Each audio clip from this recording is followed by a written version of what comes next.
별의 능력이라는 제목으로 말씀을 드리겠습니다. 종교개혁자로 알려진 마틴 루터가 이런 말을 했습니다. 깨틀을 짜면 참기름이 나오고 포도즙들을 짜면 포도주가 나오는데 성경을 짜면 피가 나온다 하는 말씀을 했어요. 이 말씀의 의미는 뭐냐면 구약의 모든 핵심 가치는 제사입니다. 범죄한 인간이 구원받을 수 있는 유일한 길은 짐승을 잡아 피를 흘려 하나님께 제사 드림으로 자신들이 지은 죄로부터 용서받는 길이었어요. 그래서 구약에는 성도들이 드린 제물의 피로서 땅을 적셨고 그 피가 끊이지 않았습니다. 율법 시대인 제사가 끝이 나고 은혜의 언약의 시대인 신약에 와서는 예수 그리스도가 중심에 있는데 예수 그리스도는 이 땅에 오셨습니다. 죽으셨습니다. 그리고 그 죽으심에 관하여 십자가에 못 박혀 피 흘리셨다는데 그 의미가 있습니다. 구약에 보면 유월절이 있어요.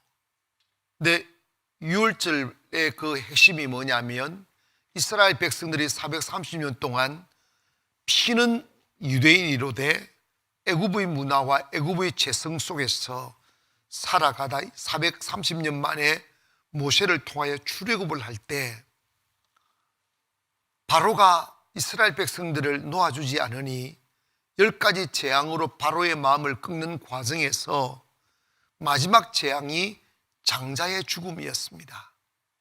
그 장자의 죽음은 애굽에서 태어난 모든 짐승과 사람에 이르기까지 첫째는 다 죽이는 것이었어요.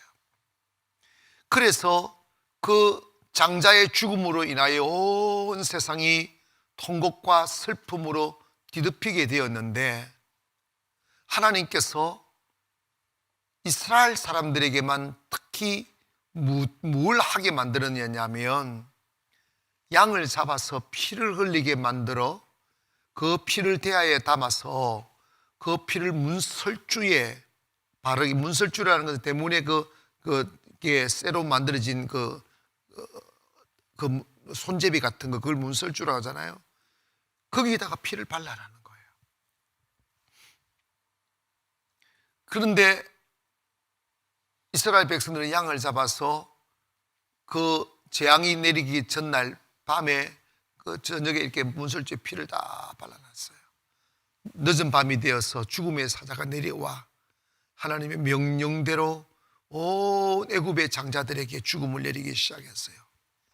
이 집, 저 집, 그 통곡의 울음소리가 하늘을 가득 메우기 시작했습니다. 그런데 이스라엘 백성들은 여전히 죄가 있었고 애굽 사람처럼 살았었어도 그 피를 발랐다는 그 하나의 이유 때문에 죽음의 사자가 그 집에 있는 장자는 죽이지 아니하고 그 집을 뛰어넘은 거예요. 그래서 유월했다, 패스오버 했다 해서 유월절이라고 하는 거예요. 예수님보다 6개월 먼저 400년의 영적 암흑기를 깨고 복음을 전한 세례 요한이 있습니다. 세례 요한이 말씀을 전하다가 예수님이 오심을 보고 이런 말을 했습니다. 보라, 세상 죄를 지어가는 하나님의 어린 양이로다. 이 어린 양은 뭐냐? 인간의 죄를 위하여 죽어 피 흘릴 것을 예시하신 것입니다. 예수님이 이 땅에 오셔서 하신 것이 그의 죄를, 우리 인간의 죄를 위하여 죄 없으신 피를, 보혈을 흘리신 거예요. 그래서 우리가 그 예수의 보혈을 믿음으로 말미암아 우리의 죄에서 사면받게 되는 게 성경입니다. 그래서 현대인들은 뭐 예수의 피를 믿으면 구원받아, 우리가 19세기에 살아가나 그렇게 비아냥거리기까지 하지만 바울은 고린도전서 1장 18절에 이런 말을 합니다. 십자가의 도가 멸망하는 자들에게는 미련한 것이요 구원을 받는 우리들에게는 하나님의 능력이라는 거예요. 즉 뭐냐면 우리가 예수의 피를 믿으면 그 피가 우리를 모든 죄에서 용서하고 죄의 저주에서 우리를 해방시킨다는 거예요. 요한복음 6장에 가보면 예수님이 십자가에 못 박히시기 전에 예수님이 흘리신 피의 의미를 가르치시기 위하여 성만찬을 하십니다. 그때 떡을 떼어 먹게 하시며 하시는 말씀이 이것을 먹으라 이는 내 살이라 하시고 포도주 잔을 따라 그 포도주를 먹게 하시면서 이것을 마시라 이것은 내 피라고 하셨어요. 그러면서 내 살을 먹고 내 피를 마시는 자는 죽음에 이르지 않고 영생하게 된다는 거예요. 그 안에 생명이 있게 된다고 말씀하셨습니다. 여러분, 인간은 태어나면서부터 죄인으로 태어납니다. 죄의 본성이 있어요. 그래서 다윗이 자신의 범죄함을 바라보고 어떻게 탄식하며 고백하느냐 하면 내 모친이 죄악 중에 나를 잉태하고 죄악 중에서 나를 태어나게 했다는 거예요.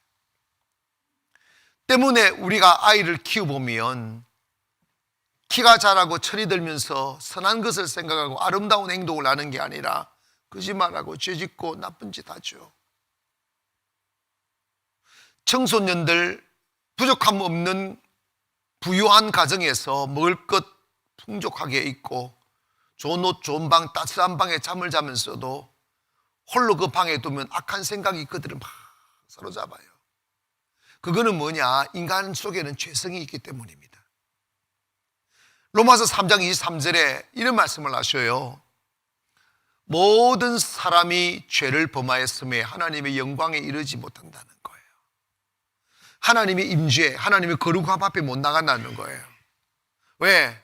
모든 사람이 범죄했기 때문이라는 거예요. 그 죄의 결과는 로마서 3장 10절 이하에 보면 의인은 없나니 하나도 없으며 깨닫는 자도 없고 하나님을 찾는 자도 없고 다 치우쳐 한 가지로 무익하게 되고 선을 행하는 자가 없나니 하나도 없도다. 저희 목구멍은 열린 무덤이며 그 혀로는 속임을 베풀며 그 입술에는 독사의 독이 있고 그 입에는 저주와 악독이 가득하고 그 발은 피 흘리는 데 빠른지라 파멸과 고생이 그 길에 있어 평강의 길을 알지 못하고 저희 앞에 하나님을 두려워함이 없느니라고 그랬어요. 여러분, 인간의 모습을 그대로 표현합니다. 목구멍은 열린 무덤, 먹어도 만족함이 없어요. 그 혀로는 속임을 베풀고 막 거짓말하고 속이고 그가 하는 말에는 독사의 독 같은 악독함이 넘치고 그래서 인간의 입술을 통하여 막 터져 나오는 말 속에 저주와 악독이 가득하고 그저 자신의 탐욕을 채우기 위하여 피 흘리는데 발을 빨리 놀리고 그리고 세상 다 얻을 것만 같아도 그 결과는 파멸과 고생과 죽음밖에 없다는 거예요. 마음에 평강이 없다는 거예요. 그리고 여러분, 요즘 이 세상의 모습이 가장 큰 절망이 뭐 하나님을 두려워하지 않아요. 왜냐? 그 속에 하나님이 없기 때문입니다. 사랑하는 여러분, 우리 인간은 이처럼 죄악 중에 태어나 죄를 품고 살고 우리 안에 죄의 피가 흐르고 있기 때문에 구원의 길을 찾지 못하면 영원한 멸망에 이를 수밖에 없어요. 그런데 예수의 보혈은 우리를 그 죄에서 해방시키는 거예요. 죽음에서 해방시키는 거예요. 예수님이 십자가에 못 박히시면서 십자가 위에서 7마디 하신 말씀을 가상칠언이라고 그러는데 이런저런 말씀을 하시다가 마지막에 아버지 내 영혼을 받으시옵소서라고 하는 말씀 전에 6번째 뭐라고 말씀을 했느냐 하면 이런 말씀을 하셔요. 내가 다 이루었다는 거예요. 따라 합시다. 내가 다 이루었다. 다시 한번, 내가 다 이루었다. 그럼 뭘 이루었다는 거예요? 그럼 뭐 이루었다는 거예요? 뭐냐면 죄의 요구를 이루었다는 거예요. 율법의 요구를 이루었다는 거예요. 그게 뭐냐면 죄의 싹은 사망, 죽음이라는 거예요. 그게 율법이 요구하는 거예요. 네가 죄를 지었으면 대가를 지불해라. 죄의 대가가 뭐냐? 죽음이라는 거예요. 그런데 예수님이 이 땅에 오실 때 죄 없는, 남자를 알지 못하는 동정녀, 처녀 마리아에게 성령으로 잉태되어 예수님은 인간이 남자와 여자의 죄성을 가지고 임신이 된 게 아니고 죄 없이 성령으로 임신되어서 예수님은 무죄하십니다. 그래서 예수님은, 그래서 예수님의 피를 innocent blood는 무죄한 피를 말합니다. 그래서 예수님은 죄가 없이 이 세상에 오셔서 우리 죄를 위하여, 하나님이 죄를 삼으셔서 우리 죄를 위하여 대신 죽어 주셔서 피를 흘리신 거예요. 아멘. 피를 흘리신 거예요. 그래서 그 예수님의 피를 보혈이라고 합니다. 보배로운 피, 거룩한 피를 우리의 죄의 대가로 흘려주신 거죠. 때문에 우리가 예수님을 믿게 되면 예수님이 흘리신 그 죄의, 그 보혈의 피가 우리의 죄를 다 씻어주신 거예요. 사면한 거예요. 죄악에서 사면하시고, 저주에서 사면하시고, 죽음에서 사면한 거예요. 그래서 내가 다 이루었다는 말씀은 뭐냐면 율법의 요구를 충족시켰다. 죄의 값을 다 이루었다는 것입니다. 때문에 우리가 마땅히 죄를 지어 살았으므로 죽어야 될 우리지만 예수님이 우리를 대신하여 죄를 속하여 죽었기에 예수님의 죽음을 대속적 죽음이라고 하는 거예요. 예수님이 나 대신 죄를 속하여 주시는 죽음을 죽으셨다. 그래서 예수님이 다 이루었다는 그 말씀 속에는 더 이상 우리가 죄에 대하여 할 게 없어요. 예수님이 충분히 대가를 지불하셨습니다. 그래서 로마서 8장 1절 2절을 보면 이런 말씀은, 그런즉 그러므로 이제 그리스도 안에 있는 자에게는 뭐라고 그랬어요? 결코는 never, 결코 뭐가 없다? 정죄, 너 죄인이다 판단받지 않는다는 거예요. 왜? 이는 그리스도 예수 안에 있는 생명의 성령의 법이 죄와 사망의 법에서 우리를 뭐 했기 때문이다? 해방했다는 거예요. 그러므로 예수 믿는 사람이 왜 복을 받아요? 예수 믿는 사람은 왜 은혜를 받아요? 예수 믿는 사람은 왜 행복합니까? 왜 예수 믿는 사람은 두렵지 않습니까?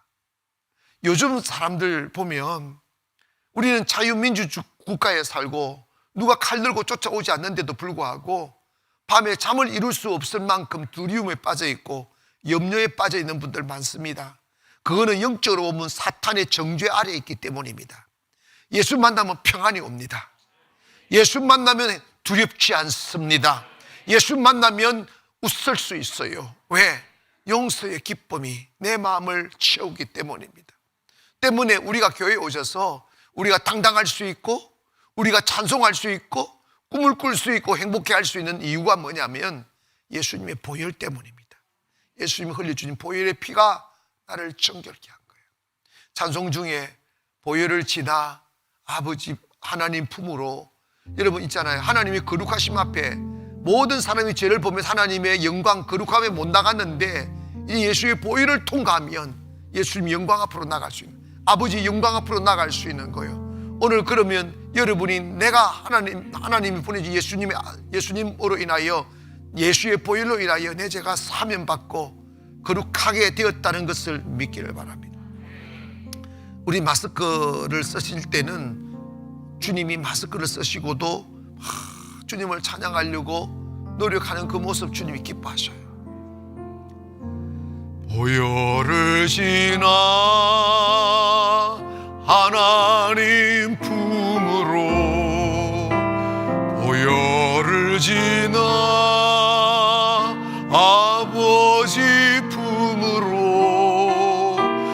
보혈을 지나 하나님 품으로 한 걸음씩 나가네. 보혈을 지나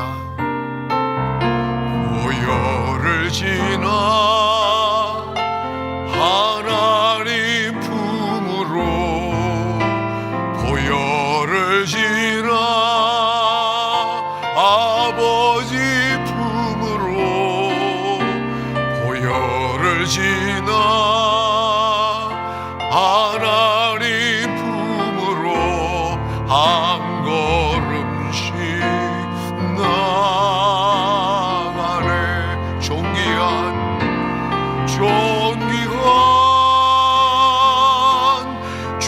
보혈이 내 영을 새롭게 하시네. 존귀한 주 보혈이 내 영을 새롭게 존귀한 주 보혈이 존귀한 주 보혈이 내 영을 새롭게 하시네. 존귀한 주 보혈이 내 영을 새롭게 하네. 그렇다면 보혈의 능력에는 무슨 능력이 있느냐? 첫째로 우리의 죄를 속하는 속죄의 능력이 있습니다. 시작. 염소와 송아지에 필요하지 아니하고 오직 자기의 피로 영원한 속죄를. 염소와 양이 아닌, 송아지가 아닌 예수의 피로 우리에게 영원한 속죄를 단번에 이룬 거지요. 아멘. 그러니까 예수님의 피가 우리의 죄를 다 쏟겠다는 거야. 그러면 우리가 예수님의 보혈을 믿으면 우리가 죄를 사면받기 위해서 우리가 뭔가 해야 될 게 있어요, 없어요? 여러분, 여기에서 교리적인 마찰이 생기는 거예요. 우리가 죄를 용서받고 하나님의 자녀가 되려면 우리가 지은 죄에 대하여 뭔가 대가를 지불해야 된다. 더 착하게 살고 선한 일도 하고 헌금도 바치고 이렇게 기부도 하고 이래야 용서받는 거지. 아, 나 예수 믿어 입 탁 닦으면 어떻게 용서받겠어? 이렇게 말하는 사람이 있어. 그래서 구원이라는 게 예수님을 믿는 것도 믿어야 되지만 그것까지는 부족해. 뭔가 선한 행위를 해야 돼. 그래서 믿음 플러스 선행, 행위가 뭉쳐져야 구원을 받을 수 있다고 하는 게 천주교예요. 아니야. 종교개혁이 뭐냐? 아니다. 인간이 죄를 사면받고 속죄받는 것은 인간의 노력으로 아니고 예수의 보혈을 믿기만 하면 충분히 용서받는다. 왜냐? 예수님의 보혈은 우리의 죄를 1000번, 10,000번이라도 씻어낼 수 있는 권능이 있고 또 충분한 대가를 지불했기 때문이다. 그래서 바울은 에베소 2장 8절 보면 너희가 그의 은혜로 인하여 믿음으로 말미암아 구원을 얻었나니 이것은 너희에게서 난 것이 아니요 하나님의 선물이라 그랬어요. 이게 뭐냐면 내가 죄를 많이 지었고 나쁜 짓을 하며 살았는데 예수 딱 믿게 되면 주님이 흘리신 보혈로 말미암아 모든 죄가 용서받아 구원을 받았기 때문에 이것이 우리의 행위로 노력으로 된 게 아니고 하나님의 선물로 주어진 게 구원이라는 거예요. 그래서 그 마르틴 루터와 종교개혁자들이 뭐냐면 솔라피데를 막 오직 믿음, 예수님을 믿음으로 구원받는다 이야기하는 거예요. 그래서 로마서 8장 1절 이하에 보면 이런 말씀합니다. 조금 전에 했잖아요. 그러므로 이제 그리스도 안에 있는 자에게는 결코 뭐가 없다? 정죄함이 없는 거예요. 왜? 2절을 보니까 이런 말씀합니다. 이는 그리스도 예수 안에 있는 생명의 성령의 법이 죄와 사망의 법에서 우리를 해방했다는 거예요. 자, 그렇다면 우리가 예수 그리스도의 보혈과 그의 이름을 믿으면 우리가 죄 용서받기 위하여 어떤 행위를 해야 됩니까? 안 해도 됩니까? 안 해도 되는 거예요. 그러면 아이고 목사님 나 이제 교회 안 나올랍니다. 왜? 그랬더니 이미 내 용서받고 뭐 다 구원받았는데 교회 안 나오고 뭐 헌금도 뭐 아까운데 왜 합니까? 뭐 그리고 뭐 시간 아까운데 뭐 실컷 놀다, 그게 아니지. 우리 예수 믿고 구원받았으면 이제 죄의 노예로 살지 않는 거예요. 할렐루야. 주님의 영광을 위하여 사는 꿈이 생기는 거지. 때문에 예수님 흘리신 보혈은 우리 죄를 사해 주는 능력이 있음을 믿기를 바랍니다. 어떤 목사님이 이런 말씀하셨어요. 마귀는 우리의 죄를 하나님 앞에 고발하는 검사와 같고, 성령은, 예수님은 우리의 변호사다 그랬어. 우리가 죽어서 하늘나라 다 가면 우리 이거 검사인 사탄이가 딱 나타나가지고 이야기하는 거예요. 정인숙 성질은 더럽고 막 고발하는 거예요. 더 이상 내가 아는 게 없어가지고 말을 할 수는 없네. 막 고발하면 도저히 천국 들어갈 확률이 없어. 세롬이 착하게 생겼지만 독해. 이러면서 남편한테 물어봐. 이러면서 막 고발하는 거예요. 그러면 얼굴 빨개지고 막 부끄러워지고 막 바위가 날 가리우다고 산들은 날 숨겨다고 막 숨어들려고 할 때 주님이 딱 나타나는 거예요. 딱 나타나서 변호사인 주님께서 딱 나타나셔서 저놈의 사탄, 저놈이 하는 말 다 맞습니다. 그러면 내가 절렁하는 거지. 나 맞는데 어떡하 죽을 뻔했어. 그러나 저 여인은 나를 믿었습니다. 나의 보혈을 믿었습니다. 그러므로 무죄입니다. 그럼 땅땅땅 하면 천국 가는 거지. 보혈의 능력은 우리의 모든 죄를 사면하는 사명이 있고, 두 번째로 따라합시다. 보혈의 능력은 성결의 능력이 있다. 아멘. 여러분 있잖아요, 교회에 나오기 전보다 착해져야 된다는 생각은 다 해요. 그죠? 그러니까 뭐 조금 착한 척 해보려고 노력을 하는데 안 돼요. 그게 잘 안 돼요. 그래서 막 부담스러워가지고 교회 안 나오는 사람 참 많아요. 왜냐하면 너 교회 다니지? 이 소리 들으면 너 교회 다니지? 이것은 뭐냐면 착하게 살아야 된다, 이 소리가 같은 말처럼 들리니까 교회를 오랫동안 다니면서 세상에 죄된 삶을 끊어내지 못하고 그냥 죄에 묶여 사는 사람들이 사실은 있어요. 반면에 교회에 오셔서 삶이 싹 바뀐 사람이 있어요. 뭐 어떻게 이렇게 차이가 나는가? 믿음의 차이예요. 예수님 만나면 우리 안에 거룩함이 막 발동해요. 우리가 뼈와 살과 세포 속에 뿌리 내리고 있는 죄성이 성령에 의해 잡아먹히는 거예요. 그래서 나도 아름답게 살 수 있는 힘이 생기는 거예요. 자기밖에 모르는 사람이 헌신할 줄 알고, 배려할 줄 알고, 양보할 줄 알고, 사랑할 줄 알고, 희생할 줄 아는 그러한 변화되어진 모습을 갖게 되는 거예요. 그리고 여러분, 우리가 교회 나오기 전에는 죄를 짓때 욕심으로 짓는다고 하셨어요. 그러니까 죄져야 재밌는 거예요. 죄져야 기쁘다는 거예요. 즐겁다는 거예요. 죄 짓는 게 쾌락이라고 하는데 그 쾌락이 너무 좋은 거예요. 그래서 전도를 해보면 특별히 여자들은 내숭 뜬다고 말은 그렇게 못하고 속으로는 남자들이 있는데, 나 아직 교회 갈 때가 멀었다고, 나 아직 교회 갈 때가 멀었다고. 그게 뭐냐면 실컷 죄짓고 죄질 힘이 없을 때 교회 간다는 거예요. 그거 진짜 웃긴다, 그지?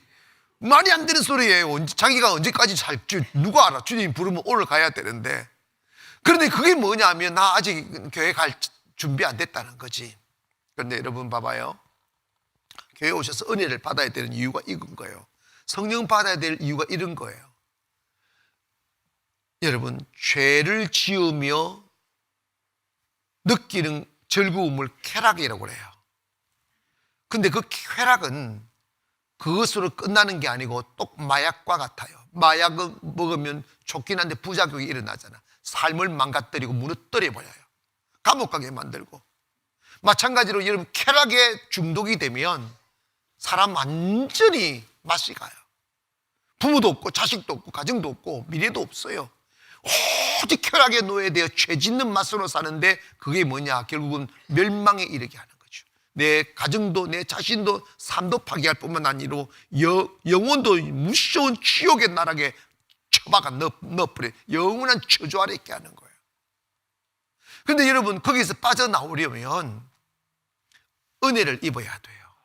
주의 보혈로 씻음 받아야 돼요. 그러면 달라져요. 여러분, 하고 싶은데 억지로 안 하는 게 힘들어요. 교회에 오셔서 은혜 없이 교회에 나오면 담배를 끊으려고 하고 술을 끊으려고 하는데 수십 번 끊었다가 마셨다가 끊었다가 피웠다가 그렇게 해요. 그런 분들 많아요.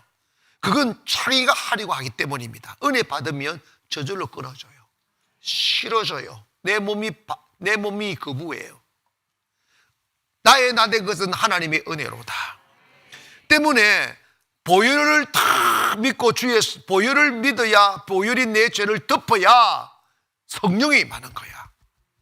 거룩한 영은 내 안에 보혈로 말미암아 죄가 용서받을 때 영이 임하는데, 그 성령이 탁 임하면 뭐냐면 이제 술집이 가기 싫은 거예요. 교회에 오는 게 그렇게 행복해요. 요즘요, 우리가 매일 50일의 기적을 하잖아요. 이렇게 제가 한 번씩 이게 엿듣고 이렇게 오는 이야기들 들어보면 이 시간만 기다려진다는 거예요. 은혜 입으니까. 이 시간이 너무 행복하다는. 그러니까 어떤 분은요, 9시 시작하는 6시부터 앞자리 차지한다고. 6시부터 오는 사람 많다니까, 진짜로. 그리고 예배 마치고 늦어지면 빨리 가던 사람이 기도 받고도 또 앉아요. 그냥 너무 행복하니까, 너무 기쁘니까.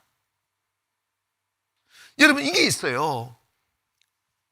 제가 경험한 분, 한 여자분이 처음 교회에 나왔는데 저한테 이제 상담을 요청을 다 들어봤더니 시어머님과 같이 살면서 고부간의 갈등이 너무 심한 거예요.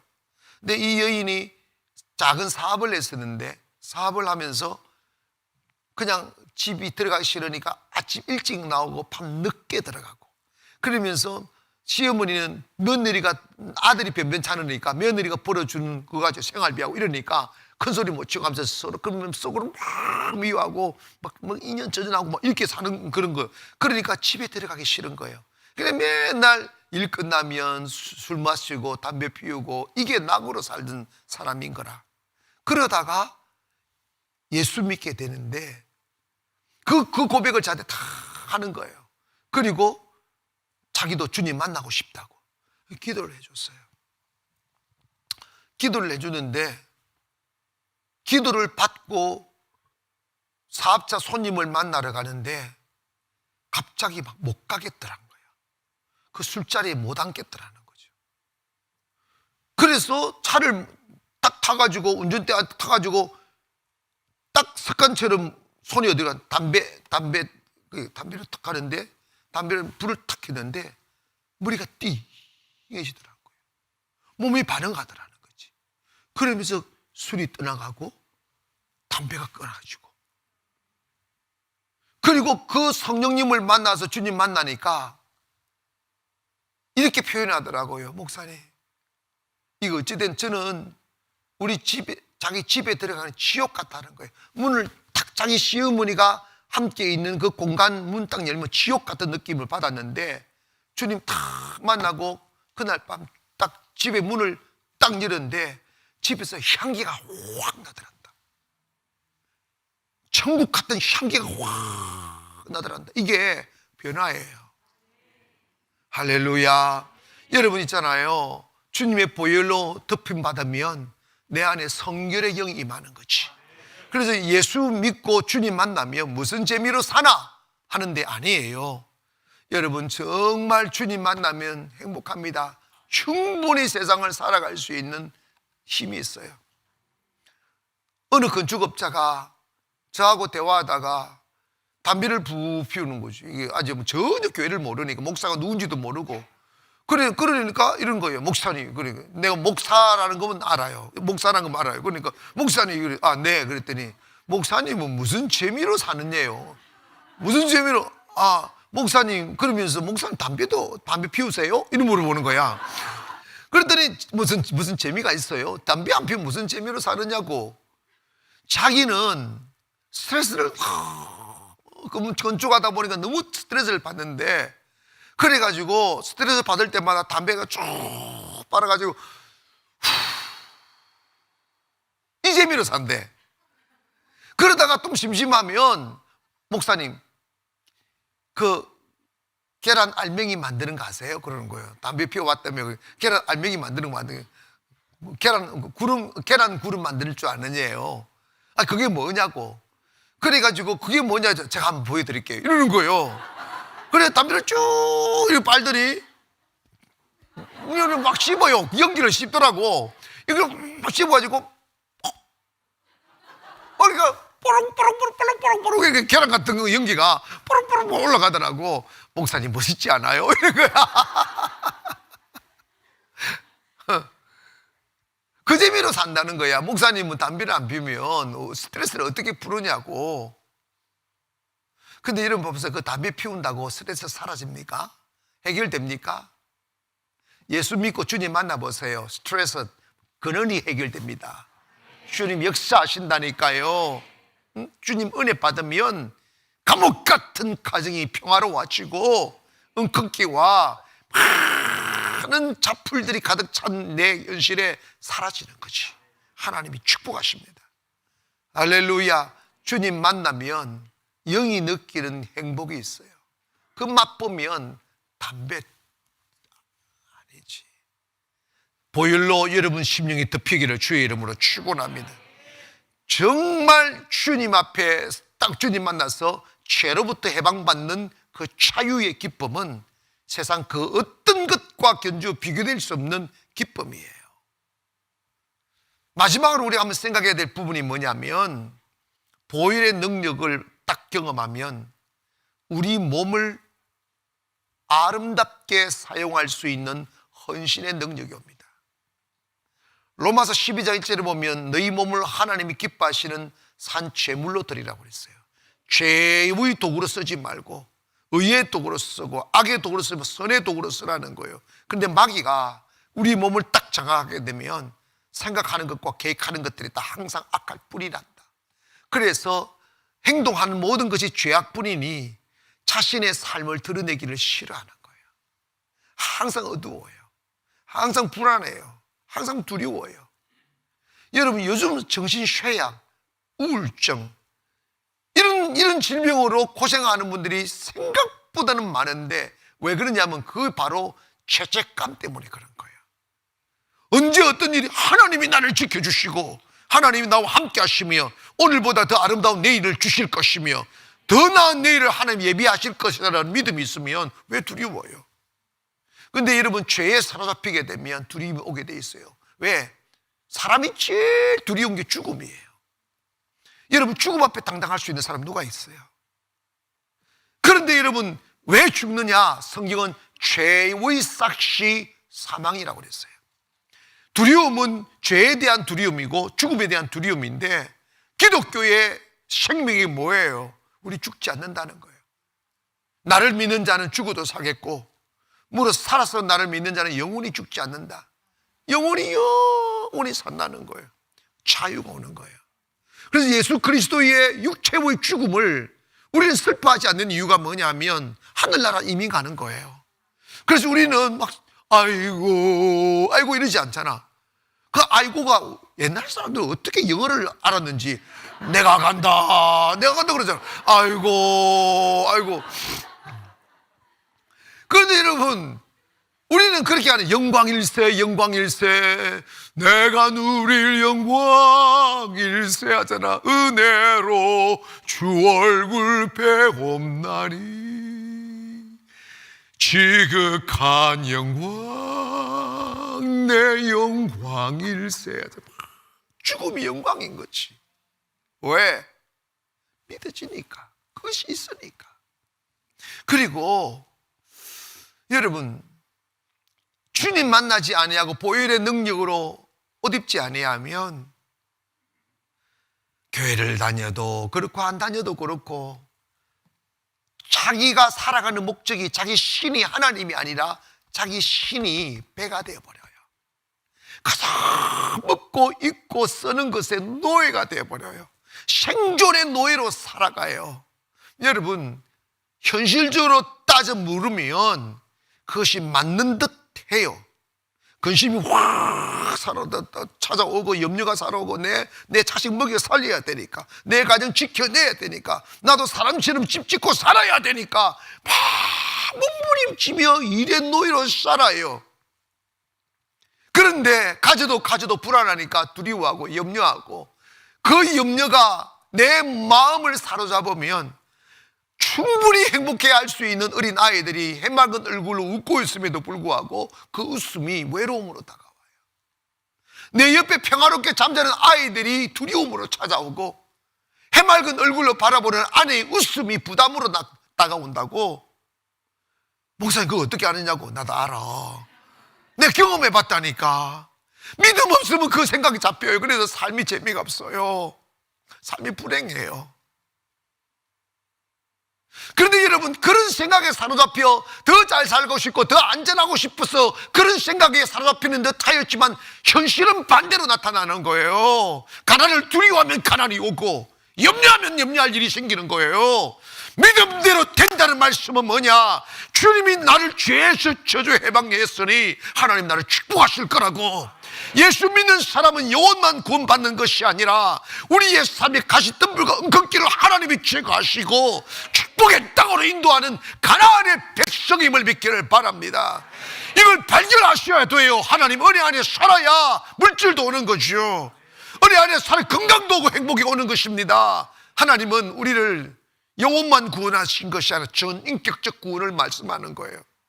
예수 믿기를 원합니다. 예수 믿으면 진짜 축복이라는 게 있어요. 할렐루야. 교회 다니는 것이 아니라니까.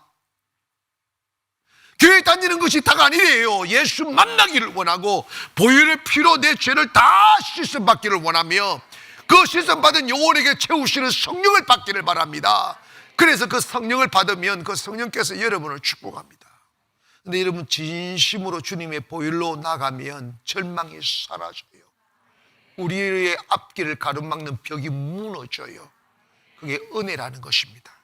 여러분, 기각하세요. 믿음이 없으면 기도가 쓸쓸하고 적막해요. 근데 믿음이 탁 들어오면 기도가 믿어져요. 하나님이 일하실 게 믿어지고, 하나님이 내보다 앞서가서 험한 곳을 평탄케 하고 눈물을 부수고 빗장을 꺾어서 흑암 중에 보화와 숨은 채물을 주신다고 하셨으니 하나님의 은혜가 있음을 믿기를 바랍니다. 예수 믿으세요. 보혈로 충만하기를 바랍니다. 그러면 우리의 인생이 아름다워져요. 헌신하게 되고 희생하게 되는데 풍요가 넘쳐요. 정말입니다. 한번 해보시라고.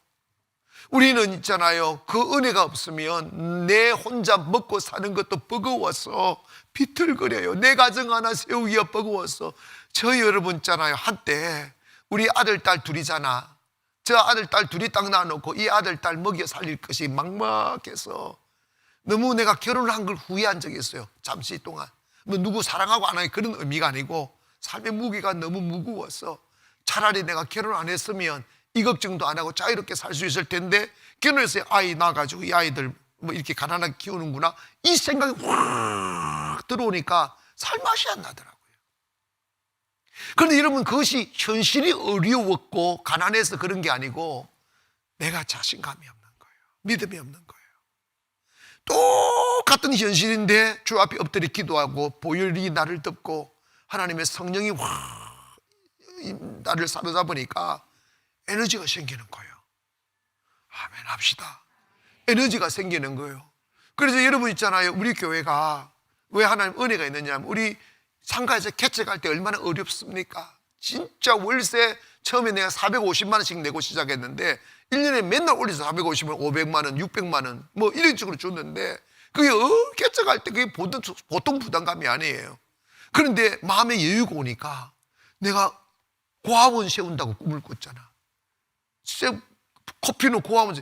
그래서 여러분 개척할 때 돈 하나도 없이 비행기 티켓만 가지고 세부 건너가서 땅 보고 와가지고 결국은 고아원 잘 세우잖아요. 에너지가 온다니까. 에너지가 오니까 물질도 오고. 아멘 합시다. 여러분 어려울수록 주님 만날 수 있습니다. 보혈의 능력을 가지기를 원합니다. 그래서 여러분의 인생을 배가 실이 되어 살지 마시고 아름다운 꿈을 가시고 남은 도우기도 하고 주의 일 하기도 하고 헌신하고 희생하며 살 때 축복이 막 흘러드는 거예요. 아멘. 여러분 정말 나는 잊을 수 없는 기억이에요. 그게 뭐냐면 상가에서 개척해 보니까 상가를 털어낼 재간이 없더라고요. 이건 여러분 해보면 알아. 지금 송도에서 저거 하고 해서 상가를 털어낸 교회 단 하나도 없어요. 못 털어내요. 저보다 훨씬 먼저 오신 분 좋은 환경은 못 털어내요. 지금도 못 털어내고 있어요. 근데 저는 이런 생각을 했어요. 이거는 하나님의 특별한 은혜 없이는 이 시대에 상가 못 털어낸다. 그럼 내가 정말 하나님 은혜 입어야 되겠다. 특별한 은혜 달라고. 그러면 내가 어떻게 하면 하나님 저한테 은혜 주시겠냐고 그런 기도하고 생각하는 중에 무슨 생각이 딱 들었냐면 그 필리핀의 코피노 아이들이 팍 생각나는 거예요. 이렇게 기도. 하나님 내가 목회는 목사니까 하는 거지만 목회 외에 정말 하나님이 기뻐하는 일이 뭐냐고 그렇게 물을 때 그 마음이 탁 들어와서 그때 나는 돈 있고 없고를 생각 안 하고 하나님 그럼 제가 그 고아원을 짓겠다고.